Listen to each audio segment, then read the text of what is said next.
Hi guys! So my client asked me, pwede bang mag-savings sa Sun Life, like sa bank? Okay, let's differentiate that. So bank savings and saving in an insurance company serves different purpose. Let's start with bank savings. Number one advantage of bank savings is liquidity. Ibig sabihin, pwede kang mag-withdraw anytime. Second advantage is safety. So deposits are insured up to 1 million by the PDIC.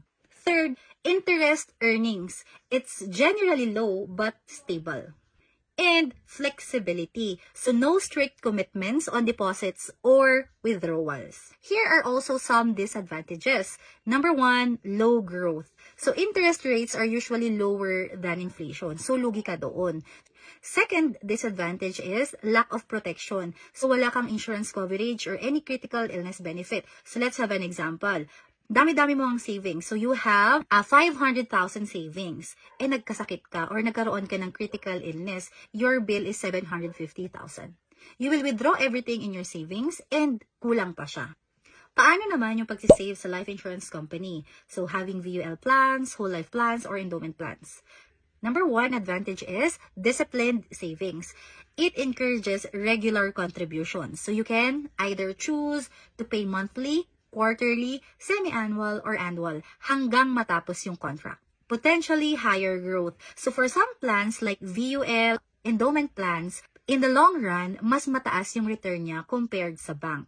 Added protection. So it comes with life insurance coverage na pwede kang magdagdag ng iyong benefits like critical illness benefit, hospital allowance, accidental death, dismemberment, and disablement. And the fourth advantage is tax benefit. So, some policies have tax advantages. Ano naman yung mga disadvantages ng pagsisave sa insurance company?